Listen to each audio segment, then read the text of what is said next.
Hi guys welcome to mentals react. Okay guys, இன்னைக்கு ஒரு அருமையான ஒரு அப்டேட் தான் நம்ம ரியாக்ஷன் பண்ண போகிறோம். ஸோ என்னன்னு பார்த்தீங்கன்னா, நம்ம டாக்டர் சிவராஜ்குமார், தனுஷ், சந்தீப் கிஷன் அண்டு பிரியங்கா மோகன் இவர்களோட காம்போல வெளியில் வரப்போகிற கேப்டன் மில்லர் படத்தோட அபிஷியல் ட்ரெய்லர் இன்னைக்கு லான்ச் பண்ணிட்டாங்க. ஸோ இந்த ட்ரெய்லருக்கு தான் நம்ம ரியாக்ஷன் பண்ண போகிறோம். ஸோ ஏன் இந்த படம் ரொம்ப எதிர்பார்ப்பு அப்படிங்கும்போது, நம்ம தனுஷ் அண்டு சிவராஜ்குமார் இவங்க 2 பேரோட காம்போல வந்து ஃபர்ஸ்ட் டைம் இணையறாங்க இல்லையா? ஆல்ரெடி வந்து நம்ம ஜெயிலர்ல வந்து நம்ம சூப்பர் ஸ்டாரோட பண்ணியிருந்தாரு. ஸோ அடுத்து தமிழ்ல வந்து டைரக்ட் தமிழ்ல வந்து நம்ம தனுஷோட பண்ணிட்டு இருக்காங்க. ஸோ இவங்க 2 பேர் காம்போல வெளியே வரனால பயங்கர எதிர்பார்ப்பு அதிகமாக தான் இருந்துகிட்டே இருக்கு. நமக்கு மட்டும் இல்லை, கர்நாடகத்திலும் பயங்கர எதிர்பார்ப்பு தான் இருக்கும்னு நினைக்கிறேன். ஸோ நம்ம இந்த படத்துக்கு ஜிவி பிரகாஷ் குமார் அவர்கள் தான் வந்து மியூசிக் பண்ணிட்டு இருக்கிறாரு. அருண் மாதேஸ்வரன் அவர்கள் தான் வந்து டைரக்ஷன் பண்ணியிருக்காங்க. ரொம்ப நேரம் பேசி நோக்கப்படாம டைரக்டா அந்த ட்ரெய்லரை பார்த்துட்டு பிறகு இதை பத்தி நம்ம நிறைய டிஸ்கஸ் பண்ணுவோமா? வாங்க வீடியோக்குள்ள போயிடலாம். சத்யஜோதி ஃபிலிம் டிஜி. வெள்ளக்காரன் கண்ணுக்கு கொள்ளக்காரன். உன்ன மாதிரி நானும் ஒரு கொலைகாரனா இருந்திருந்தா அவனை நானே கொன்னுருப்பேன். எனக்கு அவன் சாகணும். கெட்டவனை கொண்டு இருக்க நல்லவனை தானே இருப்பேன். ஊர்க்காரன் கண்ணுக்கு துரோகி.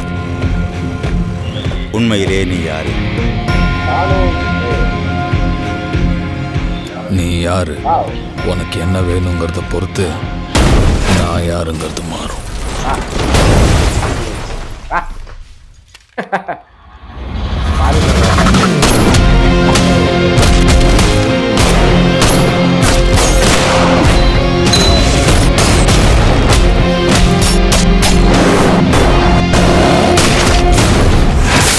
The village and the temple will now become British property.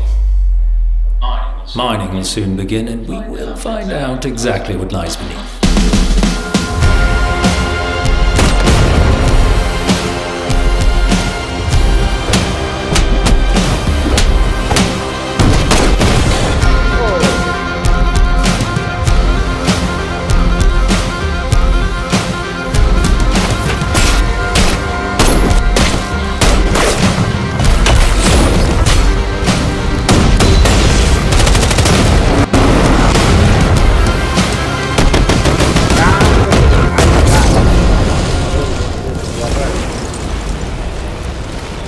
You believe devil.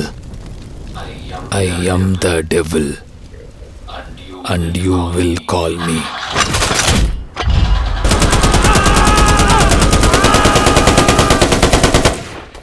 Wow. Captain Miller.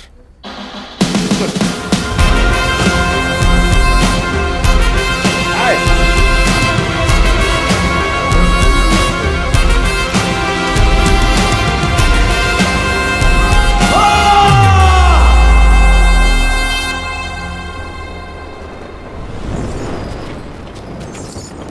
பசியோடு சுற்றிட்டு இருக்கிற ஒரு சிங்கத்துக்கு ஒரு இறை கிடைக்கிது.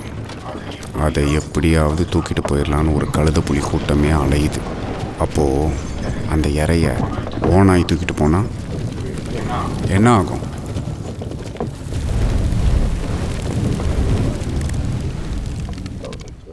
Captain Miller nice. Okay guys, captain Miller பயங்கரமாக இருக்குது.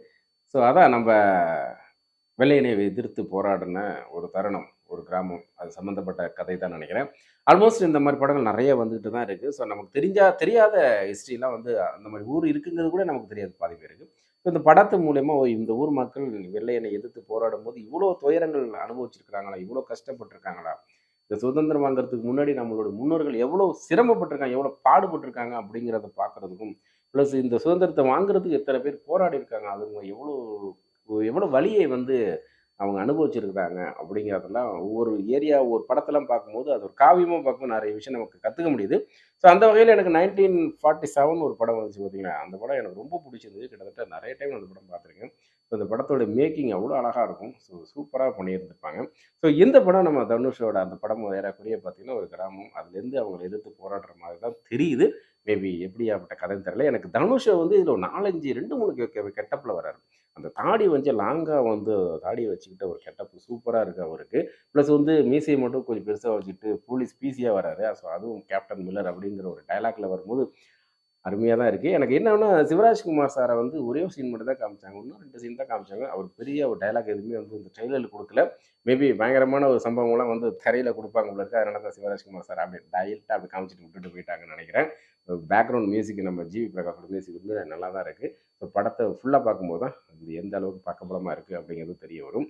ஸோ ஒரு போராட்டமான போர்க்களத்தின் அடிப்படையில இந்த ஒரு படம் எடுத்திருப்பாங்கன்னு நினைக்கிறேன். கேப்டன் மில்லர் அப்படின்னு கேப்டன் பிரபாகரனுக்கு அப்புறம் கேப்டன் மில்லர் அப்படிங்கிற டைட்டில் வந்து இந்த படத்து மூலியமா பயங்கரமா ஒரு ஃபேமஸா ஆக்கும் அப்படிங்கிறதுல நம்பிக்கை நெறைய இருக்கு. எனக்கு ரொம்ப புடிச்சிருக்கு. ஸோ 3 படத்தோட ட்ரெய்லரும் பார்த்துட்டோம். 3 படத்தோட ட்ரெய்லருமே ஒண்ணுக்கு ஒண்ணு சலிச்சதில்ல அப்படிங்கிற மாரி தான் இருந்துட்டு இருக்கு. எனக்கு ஃபர்ஸ்ட் மிஷன் சாப்டர் 1 அப்புறம் அயலான்.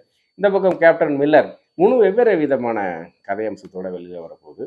ஸோ 3மே நல்ல ஒரு பெரிய ஹிட்ட அடைஞ்சு 3 பேருக்கும் 3 பேரோட ப்ரொடியூசர்ஸ் அண்ட் டைரக்டர்ஸ் எல்லாருக்குமே வந்து மிகப்பெரிய ஒரு சக்ஸஸ் ஆகணும் அப்படின்னு கடவுளை வேண்டிட்டு நெக்ஸ்ட் ஒரு சூப்பரான வீடியோவில் நான் திரும்ப சந்திச்சுட்டே இருக்கிறோம். இந்த வீடியோக்கான ரியாக்ஷன் அண்ட் என்னோட ஒப்பீனியன் உங்களுக்கு பிடிச்சிருந்துச்சு அப்படின்னா நம்ம சேனல் லைக் பண்ணுங்கள், ஷேர் பண்ணுங்கள், கமெண்ட் பண்ணுங்கள், சப்ஸ்கிரைப் பண்ணுங்கள். மறக்காம அந்த பெல் ஐக்கனையும் ப்ரெஸ் பண்ணி வச்சுருங்க. நன்றி, வணக்கம்.